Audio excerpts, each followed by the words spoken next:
Hey all the future assistant professors, welcome back to English Winglish by Pooja Singh.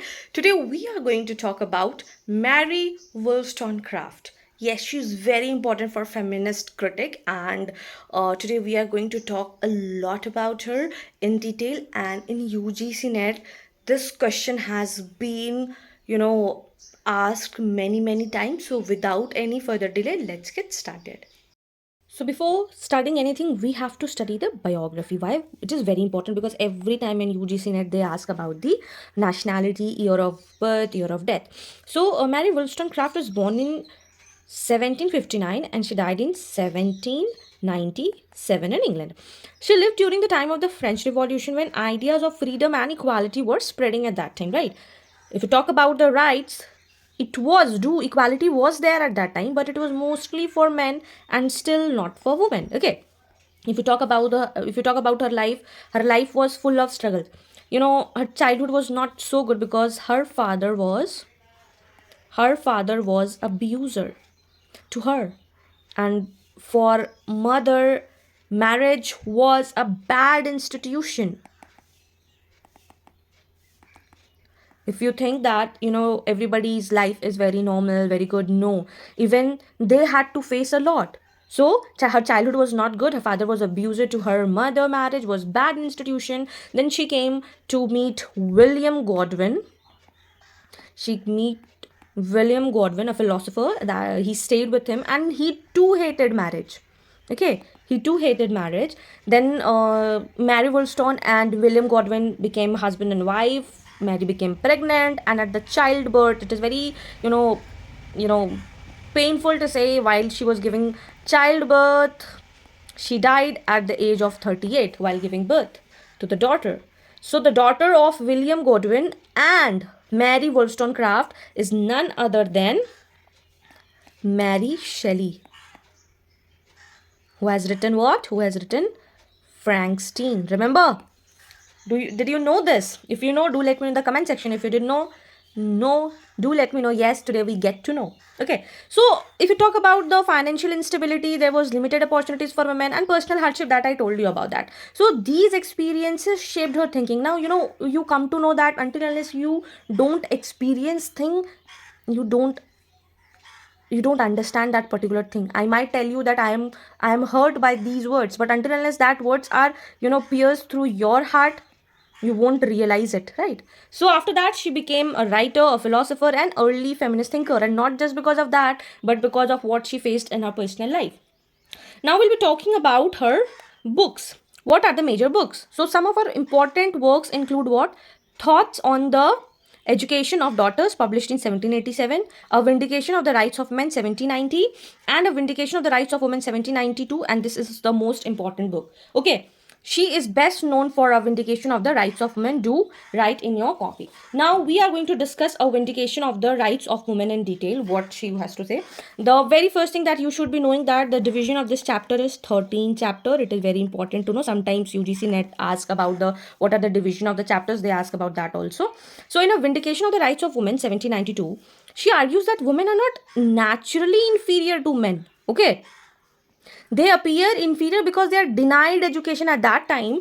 It was a French Revolution influenced right about the rights of women, gender equal, but they wanted all for men. There was no scene of women. So what she wanted, that if she wanted to make attainment of France, that we need to what? We need to educate girls.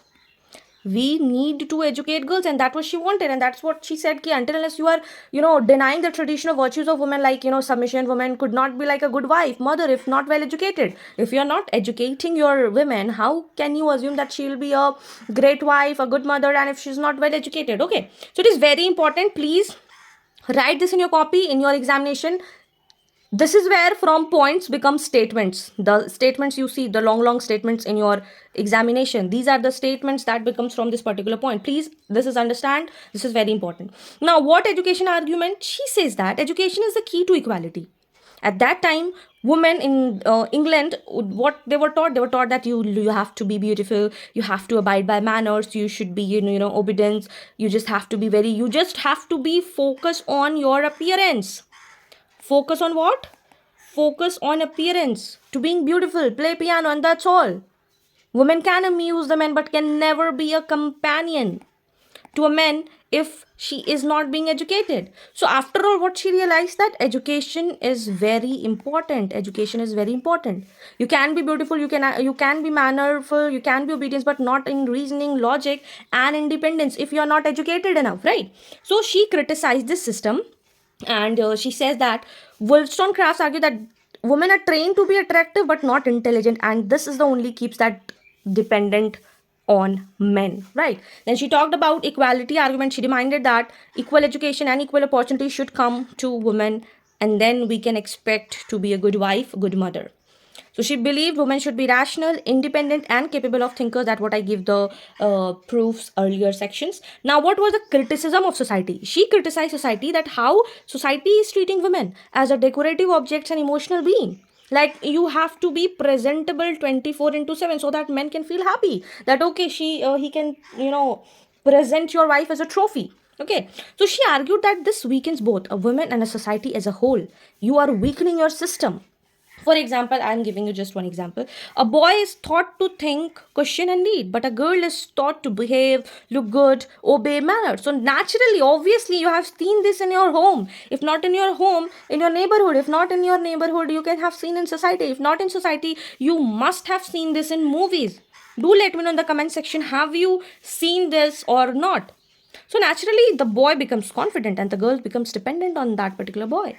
So Wollstonecraft says that this is not natural and it is socially created, right? Now we'll be talking about why is she important. She is important, why? Because she is one of the first feminist writers of the first wave of feminism. It is very important, please write this down in your copy. She is one of the first feminist critic writers, first leader to the first wave of feminism. It is very important, please write down. She laid the foundation for the liberal feminism and the women's education movement. Now, what influenced later, her ideas influenced? Mary Wollstonecraft, early feminist, major work on vindication of the rights of women. Main idea was education, equality to women. So the last message is that Mary Wollstonecraft message is simple but powerful. What is that? Women are not inferior, they are made to appear inferior. And what was the solution? The solution is education and equality. Also, there's a very beautiful quote that she says, I'm writing it here, you can write down in your copy. She says that I do not wish women to have power over men, but over themselves. Very beautiful line. You can quote it in your MA writing, BA writing. I do not wish women to have power over men. I don't want women to have power over men, but I want you to be educated so that you can have your power on yourself. Right, so this is very, very important, and a lot of question has been asked. I'll tell you in PYQ they have asked that who is the author of Mary and Unfinished Wrongs of Women. It is none other than Mary Wollstonecraft. Okay, so this was it. We discussed about the biography of Mary Wollstonecraft, then what was the experience she had, then we talked about the major works, then we talked about A Vindication of the Rights of Women in detail, education argument, then equality argument, what was the criticisms of society, examples, and then we ended with the beautiful quote. So that's it for today's video. Now you can answer that why all the feminist critic was way different than all the thinkers of different criteria, and now you'll be able to answer it more. So if you found this video helpful, do not forget to like, share with your friends, those who are preparing for UGC NET, and if you're new to this channel, do subscribe. Till then, keep learning, keep shining. All the best.